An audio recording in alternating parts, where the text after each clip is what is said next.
બંને હાથ ન હોવા છતાં ભુજના ફરહાને મોઢાથી પેપર લખી 10મા ધોરણમાં 71% મેળવી વિશેષ સિદ્ધિ પ્રાપ્ત કરી।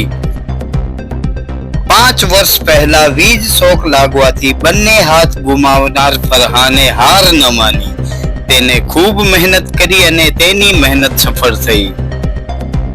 મનમાં ધારી લો તો કોઈ પણ કામ મુશ્કેલ નથી હોતું।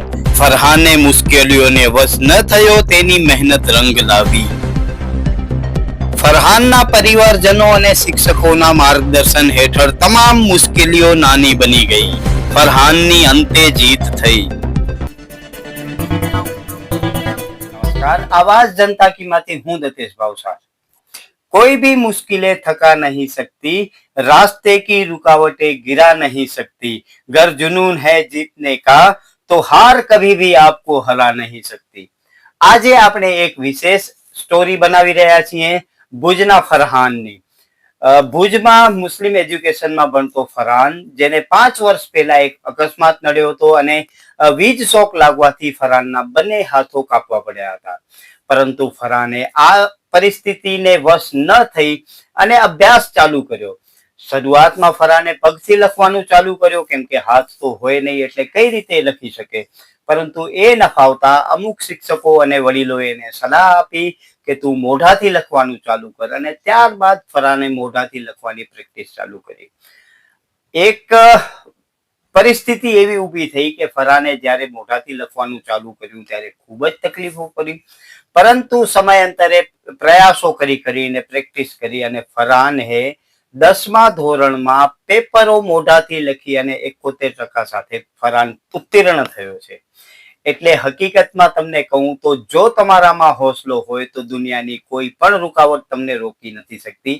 એનો આબેહૂબ નમૂનો આ ફરહાન છે। ફરહાન કુંભાર કે જેને ખૂબ જ મદદ કરી, એના વડીલોએ મદદ કરી, એના સ્કૂલના ટીચરોએ મદદ કરી, એના ટ્યુશનના ટીચરોએ મદદ કરી અને ફરહાન 10મામાં ઉત્તીર્ણ થયો। એટલે આપણે એવું માની શકીએ કે જો તમારામાં હિંમત હોય, જો જજ્બો હોય તો દુનિયાની કોઈ જ મુશ્કેલી તમારા માટે મુશ્કેલી નથી। તો જાણીએ આપણે ફરહાનને અને એના શિક્ષકો તથા એમના વડીલોને કે ફરહાને કઈ રીતે આ સફર સર કરી અને ફરહાન कई रीते इन्हें सफलता मिली। मेरा नाम फरहान कुंभार है और हाल मैं संजोग नगर में रहता हूँ और मैं शुरू से ही news English medium high school में पढ़ा हूँ और शायद 6-7 साल पहले एक करंट की वजह से मेरे दोनों हाथ चले गए और तब से लेके आज तक तब मैं 5th क्लास में था और अब मैं 10th क्लास में हूँ और मैंने अभी 10th का रिज़ल्ट आया है, उसमें मुझे 71% प्राप्त हुए और मैं बहुत खुश हूँ। મારું નામ દાઉદ ઉમર કુંભાર અને ફરહાનનો મારો પોતરો છે। ફરહાન મારો પોતરો છે અને એ 10મા ધોરણમાં અત્યારે અભ્યાસ કરતો અને બોર્ડની પરીક્ષા આપી છે, એમાં 71% લઈ આવ્યો છે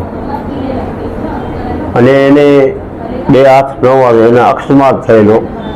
પતંગ લેવા માટે ગયેલો ને એને ઇલેક્ટ્રિક તારમાં સળિયો નાખી દીધો, એનાથી એના શોટ લાગેલો અને અમદાવાદ હોસ્પિટલ સિવિલ હોસ્પિટલમાં લઈ ગયેલ, ત્યાં એના 2 હાથ તો કાપવા જ પડશે, નતા એને જિંદગીને ખતરો છે।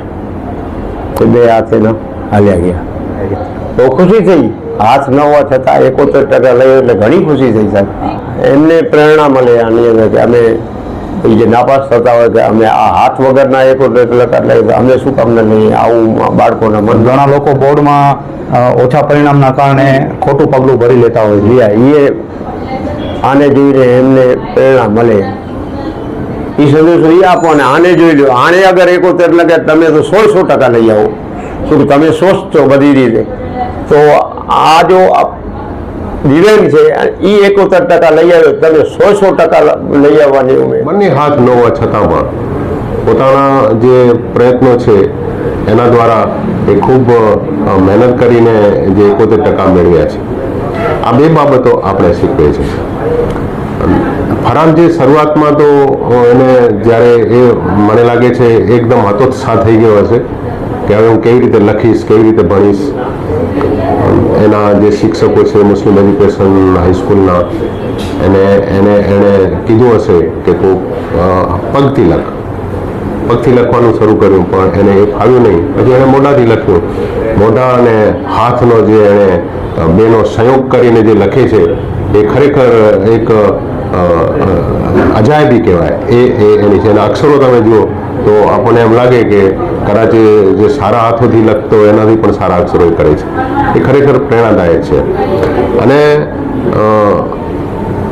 એને છે ને હવે જે બાબત છે કે એ આગળ ભણી શકે એના માટેના આપણે પ્રયત્નો, આપણા સમાજની પણ એ જવાબદારી થાય છે કે બે હાથ ન હોવા છતાં પણ એ ભણે છે ત્યારે એને એ ભણવાનું ચાલુ રાખે. અને સીએ બનવું છે, સીએ બની શકે એના માટેના પણ એક સમાજની પણ જવાબદારી બને છે કે એને ઉપયોગી થાય. મેં કીધું ફરહાન, જો તારી પાસે કોઈ વિકલ્પ નથી શિક્ષણ સિવાય, તારી પાસે આ શિક્ષણ જ એવી ચીજ છે કે તને અને તારા કુટુંબને આ ઘરતામાંથી બહાર લાવી શકશે. અને એ જે કુદરતનું અલ્લાહની રહેમ કહેવાય મારા પર કે મારી વાત એના મગજમાં બેસી ગઈ અને ત્યારથી જે એની મહેનત શરૂ કરી એ પાછું વળીને એને જોયું નથી. સામાન્ય જે લોકો છે આપણે જોઈએ તો વિદ્યાર્થીઓ કંઈ કરતા નથી, માંડ પાસ થાય છે. તેવા સંજોગોમાં ફરહાન છે બહુ સારી રીતે પોતાનો અભ્યાસ કર્યો છે, સારી રીતે પાસ થયો છે. આપણે બધા એને ખૂબ અભિનંદન આપીએ છીએ અને એના ભવિષ્યમાં પણ એ ખૂબ આગળ વધે એવી આપણે એમને કામનાઓ પાઠવીએ છીએ. કુંભાર ફરહાન, જે મારી એની સાથે મુલાકાત ધોરણ 9ની અંદર થઈ, આજથી આજે 2 વર્ષ પહેલાં, જ્યારે શરૂઆતમાં એના દાદા મારી પાસે લઈને આવેલા, તે વખતે એડમિશન માટે આવ્યા. તે વખતે અમે એને જોઈને મને આશ્ચર્ય લાગ્યું કે આ વિદ્યાર્થીને અમે ભણાવશું કઈ રીતે. તે વખતે એના દાદા સાથે મારી ચર્ચા થઈ અને બધી વાતચીત થઈ. ત્યારથી ખબર પડી કે આ ભાઈ મોઢેથી લખે છે. અને મેં તે વખતે એને પાસેથી લખાવડાવ્યું કે ભાઈ લખી શકે છે કે નહીં. ત્યારે લખતા એને જોયું ને ત્યારે મને આશ્ચર્ય થયું. અને અમારી સાથેના બીજા શિક્ષક મિત્રો છે, સ્ટાફના બધા મિત્રોને પણ નવાઈ લાગી કે આ છોકરો મોઢેથી લખી શકે છે. પરંતુ શરૂઆતમાં તે વખતે એનું પાયાનું જ્ઞાન થોડુંક નબળું હતું. પછી તે સમયે ત્યાં જે તે શિક્ષકો અને મેં ખુદ પણ એની પાછળ પર્સનલ ધ્યાન આપ્યું અને ધોરણ 9ની અંદર જ અમે એને પાયાનું જ્ઞાન ધીમે ધીમે સુધારતા ગયા.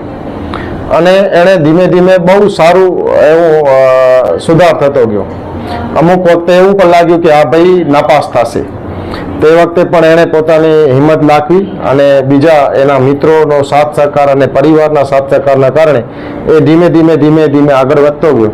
અને આજે જે છે ધોરણ 10ની પરીક્ષાની અંદર એણે 71% ગુણ લઈ આવ્યો, જે ખૂબ સરસ પ્રદર્શન છે. ઘણા જણાને એમ લાગે 71%, પણ 71% કોણ લઈ આવ્યું છે એ જુઓ. જેની પાસે 2 હાથ નથી, એની આર્થિક પરિસ્થિતિ ઘરની પણ બરોબર નથી, તેમ છતાં પણ એ મોઢેથી લખી અને 71% લઈ આવી શકતો હોય તો આપણી પાસે કુદરતનું બધું આપેલું છે.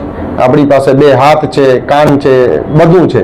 કુદરતે આપણને મગજ પણ ખૂબ સારું આપ્યું છે, જે આપણે બીજી જગ્યાએ વાપરતા હોય, ભણતરની અંદર વાપરીએ તો આપણે જે ક્યાં સુધી પહોંચી શકીએ છીએ એ એક આપણું જીવતું જાગતું ઉદાહરણ જે છે એ કુંભાર ફરહાન છે. ઘણા વિદ્યાર્થીઓને ટકાવારી આવતી નથી, નિરાશ થઈ જાય છે. માત્ર ટકાવારી નથી આવતી એને લીધે, પરંતુ આ વ્યક્તિએ પોતાના 2 હાથ ગુમાવ્યા.